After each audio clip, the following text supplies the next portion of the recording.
सबसे पहले तो मैं धन्यवाद देना चाहूँगा कि इस राष्ट्रीय वेब सेमिनार में मुझे विचार रखने का जो अवसर दिया है, इसके लिए बहुत बहुत धन्यवाद। इस सेशन में जुड़े हुए सभी पार्टिसिपेंट्स, आप सबका भी बहुत बहुत धन्यवाद। नमस्कार। आज का जो विषय है वह है कि कोरोना संकट में जो परिस्थितियां विपरीत हुई हैं, इसकी समाधान किस प्रकार से संभव हो सकता है। निश्चित रूप से इस परिस्थितियों के समाधान के लिए बहुत सारे प्रयास किए जा रहे हैं और आंशिक सफलता भी मिल रही है, लेकिन अगर हम पूर्ण रूप से सफलता के संदर्भ में अगर हम सोचें कि ऐसी क्या समाधान निकल सकता है। जो समस्याएं तो मानव जीवन के एक अंग है, समस्याएं तो रहेंगी ही, लेकिन इसमें सूझबूझ को अगर हम पैदा कैसे करें, यही इसका पूर्ण समाधान है। अगर इसे हम यौगिक दृष्टि से देखें तो योग एक जीवन जीने की कला का नाम है। कला का मतलब है कि सुबह से लेकर शाम तक के जो रूटीन है, जो भी सिचुएशंस क्रिएट हुई हैं, उसमें तालमेल हम कितना कर पाते हैं। अगर यह तालमेल अगर हमारी आदतों के अनुसार से है, मान्यताओं के अनुसार से है, तो हम पल पल विचलित होते ही रहेंगे। लेकिन अगर यह आदतें, मान्यताएं अगर हमारी यौगिक जीवन पद्धति के अनुसार होने लगे, तो उसमें हम बहुत ही आसानी से तालमेल को बना सकते हैं। यौगिक ऋषि पंडित जीवन शैली प्राचीन ऋषि मुनियों द्वारा अन्वेषित हैं, जो सुखी जीवन जीने की कला के नाम से हम जानते हैं। उनके अनुसार जो हमारे जीवन में जो परिस्थितियां बनती हैं, उसके जो कारण हैं वह मात्र 3 ही कारण हैं। एक है हमारी मान्यताएं कैसी हैं, दूसरा हमारा जीवन शैली कैसा है, और तीसरा उसके लिए हमने कोई टूल टेक्निक का प्रयोग किया कि नहीं। क्योंकि हम जो जीवन जी रहे होते हैं वो हम अपनी व्यक्तिगत आदतें हैं, मान्यताएं हैं, जन्म जन्मांतरों की जो प्रवृत्तियां बनी हुई हैं, उसी के अकॉर्डिंग हम जी रहे होते हैं। जबकि सही जीवन शैली ये है कि ये जो हमारी आस्थाएं, मान्यताएं हैं, वह ऋषि प्रणीत हो, वह यौगिक पद्धति के अनुसार से हो। इसलिए तो योग के 2 पक्ष होते हैं। एक उसके दार्शनिक पक्ष होते हैं, सैद्धांतिक जिसे हम कहते हैं, और एक उसके व्यवहारिक पक्ष होते हैं। तो जो सैद्धांतिक पक्ष है उसमें हमारे अपनी लक्ष्य, हमारे उद्देश्य और इस जीवन के प्रयोजन के बारे में हमें पता चलता है। फिर उसका जो दूसरा पक्ष है वह उसका व्यवहारिक पक्ष है, जिसे हम जीवन शैली कहते हैं। तो उस जीवन शैली में उन सिद्धांतों को फिर हम अप्लाई करना शुरू करते हैं। उसके लिए प्रातःकाल के जागरण से लेकर के रात्रि शयन तक की जो क्रियाएं होती हैं, वह यौगिक जीवन शैली के अनुसार से होनी चाहिए। और यौगिक जीवन शैली और कुछ नहीं है। हम जी तो सभी लोग रहे हैं, लेकिन उस जीने में थोड़ी सी अगर हम अपने दृष्टिकोण को बदल लेते हैं तो वह जीवन शानदार बन जाता है। जैसे लोग उठते हैं 8 बजे, 9 बजे, कुछ लोग 10 बजे उठते हैं। उसके बाद फिर उनकी दिनचर्या की शुरुआत होती है। अगर यह इस जीने के तरीके में थोड़ा परिवर्तन हम करें और थोड़ा समय पे सो के उठ जाएं, ब्रह्ममुहूर्त काल जिसे कहा जाता है, कम से कम 4-5 या सूर्योदय की 1 घंटा पहले भी अगर उठ जाते हैं तो हम बहुत सारी समस्याओं का हम सामना कर लेते हैं। जैसे सुबह उठने के बाद अगर हम पानी पी लेते हैं तो शरीर के टॉक्सिन्स को हम क्लीन कर लेते हैं, जो हमारे पसीने से, प्रश्वास से, यूरिन से, गुदद्वार से जिसका निष्कासन प्रॉपर हो जाना चाहिए, उसकी टॉपर नहीं होने की वजह से शरीर आलसी प्रमादी बनता जाता है। मानसिक रूप लेवल से हम फ्रस्ट्रेट होने लगते हैं। किसी को कुछ भी हम बिहेव करते रहते हैं, व्यवहार करते रहते हैं, परिस्थितियाँ और विपरीत होती जाती हैं। और इस कोरोना संक्रमण काल ने तो जो हमें घर में रहने के लिए जो विवश किया है, इसने समस्याएं जरूर पैदा की हैं, लेकिन दूसरी तरफ संभावना के द्वार भी खोल दिए हैं।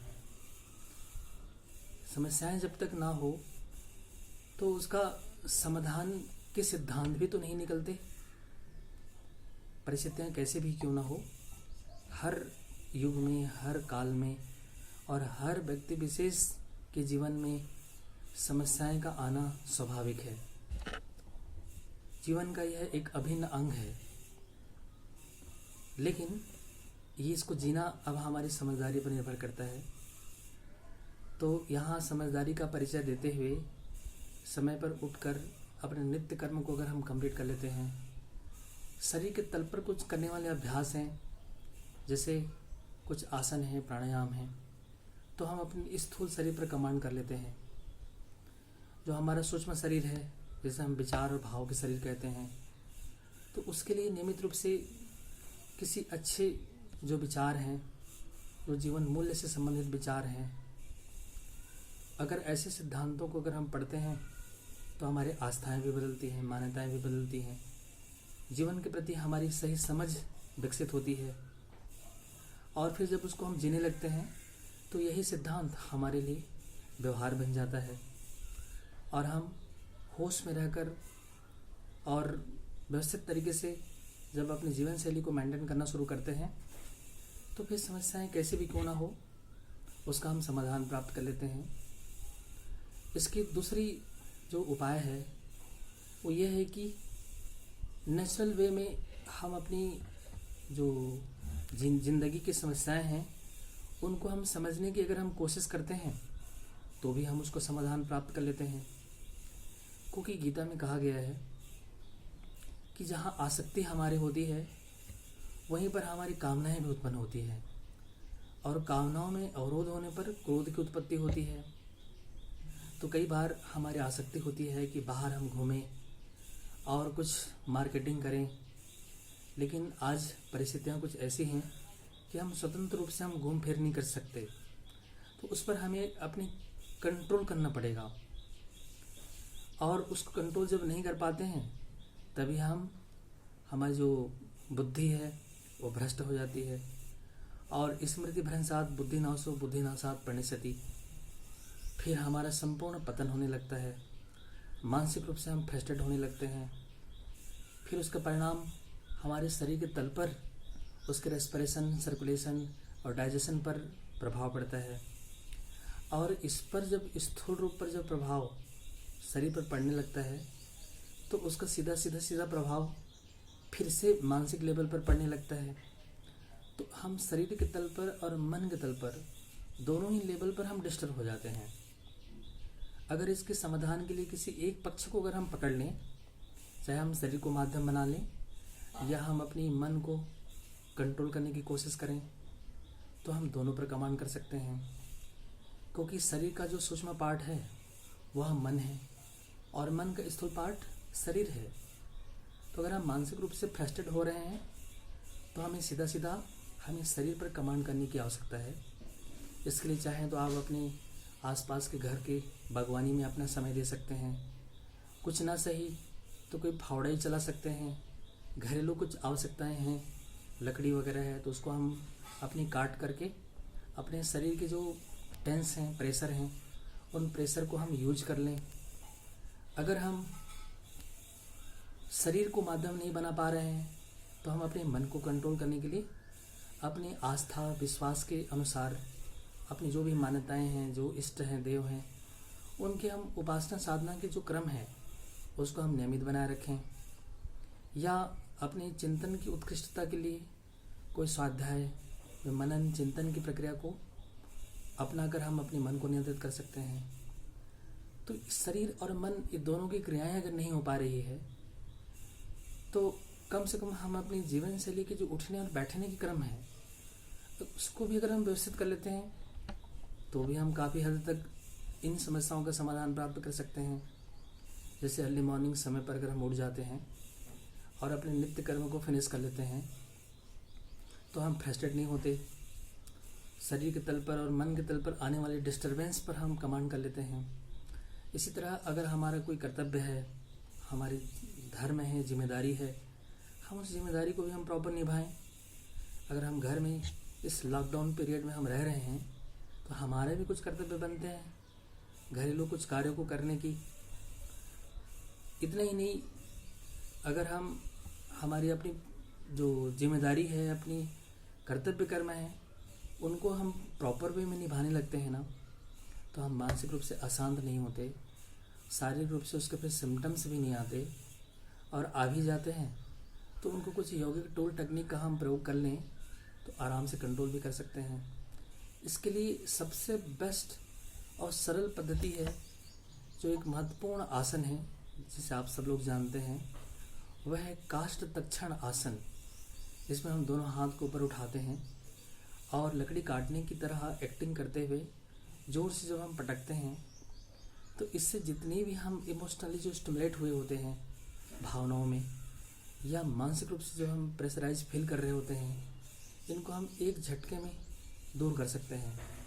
अगर ये क्रियाएं अगर हम नहीं करते हैं तो इन गुस्से को, इन नेगेटिव इमोशंस को हम किसी के ऊपर में झल्ला के हम रिएक्ट करते हैं, या अगर छोटे बच्चे हैं या जो कमज़ोर हैं जिस पर हमारी शक्ति चलती है उसको हम खींच के एक झापड़ लगा देते हैं, तो इससे तो फिर व्यवहार जगत में विकृति आ जाती है। सामने वाले भी हमसे नाराज़ हो जाता है, फिर वो भी बदले बदले से व्यवहार करने लगता है, फिर गुस्सा और हमारे अंदर से क्रिएट होने लगती है।